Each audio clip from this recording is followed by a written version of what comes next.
Hello guys, hello. This is for Aquarius. Aquarius, welcome dito sa aking channel. Kapalaran 888, welcome. Alamin natin kung anong messages, vibration, gabay, energy para sa inyong lahat. Okay, Aquarius. Oops, sorry. Tumatalon yung barahan nyo guys. Okay, let's shuffle again.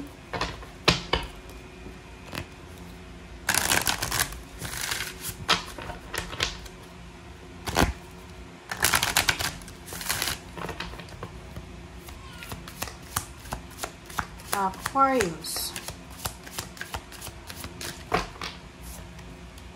Okay, release.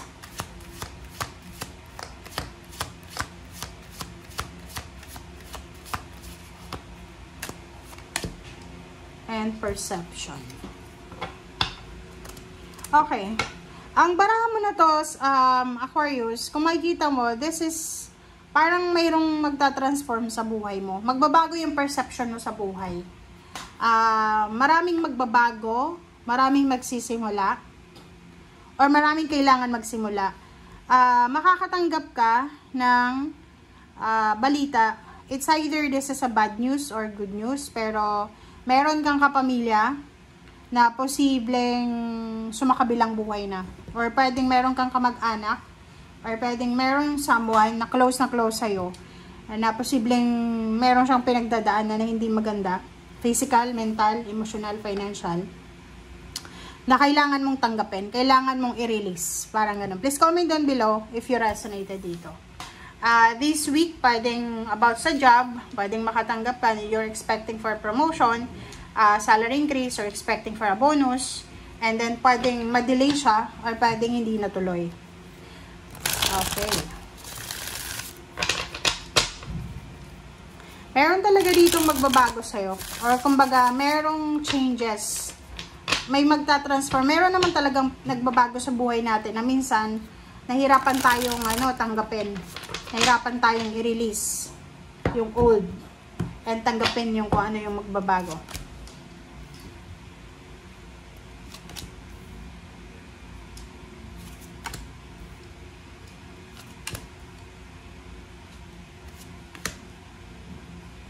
Aquarius.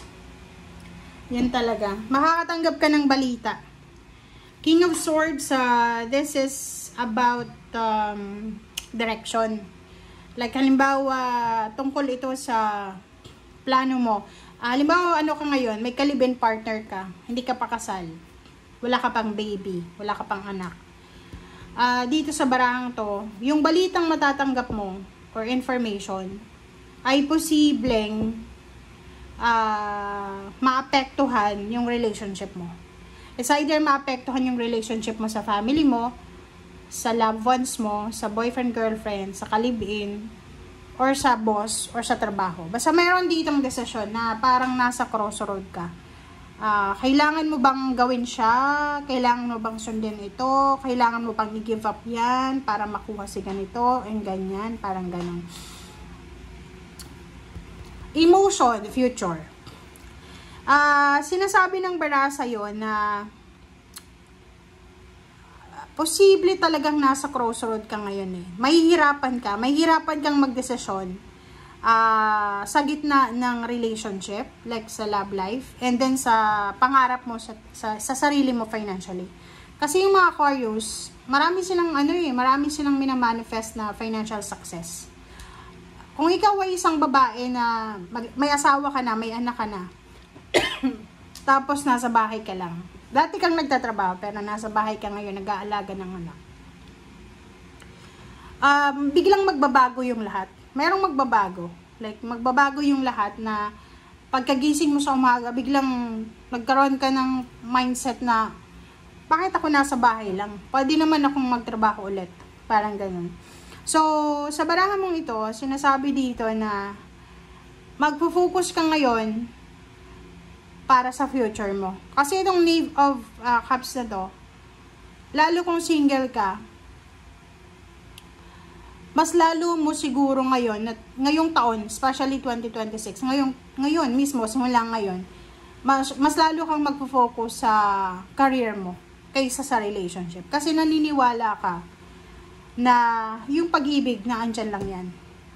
Pero yung opportunity, diba? Yung opportunity, mahirap hanapin. Parang ganun. So, nakikita ko sa'yo dito, Aquarius, sobrang workaholic mo. Sobrang, kumbaga, deserve mo naman na blessing yan eh. Kung ano yung blessing na minamanifest mo.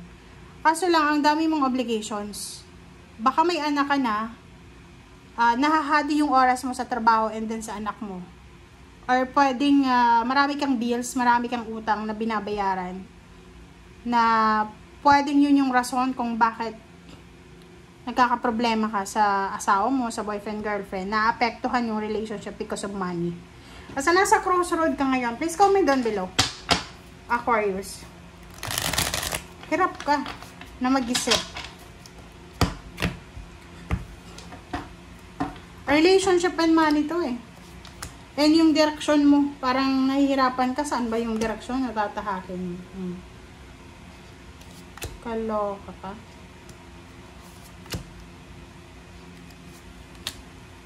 Diba? Ang pangarap mo na magkaroon ka ng, kumbaga pangarap mong magkaroon ng masayang pamilya, maibigay sa mga pamilya mo or sa pamilya mo yung kaligayahan, yung makapagbakasyon, makapag-spend time sa kanila na may okasyon, di ba? Kasi parang ikaw ay isang Aquarius na habang Christmas, New Year, or may mga birthday celebration, may mga kasal, or kung anumang handaan sa pamilya, ay hindi ka nakakadalo kasi nagtatrabaho ka sa malayang lugar. Wow. Isang desisyon ang kailangan mong gawin daw. Okay? Or isang desisyon ang posibleng gagawin mo sa linggong ito.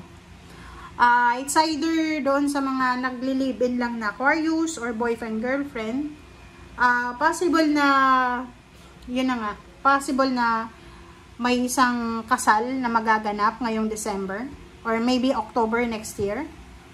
Or 10 months from now. So, December, January, February, March, April, May, June, July, August, September. So, maybe September or October. And, posibleng may buntes dito. Or magbubuntes, planong magkaanak. Sobrang, generous. Parang nakikita ko. Ang nakikita ko dito, isang Aquarius na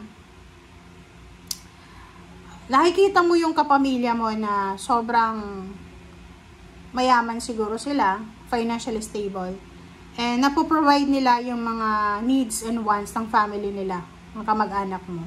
So, parang yun yung nagiging mindset mo ngayon na if ever na mag-aasawa ka, if ever na bubuo ka ng pamilya, kailangan maibigay mo yung balance, financial balance. Ang hirap ng message mo tingnan mo ang gulo niya, diba? Talagang maguguluhan ka. In order for you to decide, kailangan kang i-sacrifice. Kailangan mong tanggapin. Parang ganun. So, please comment down below, guys. Thank you. Bye!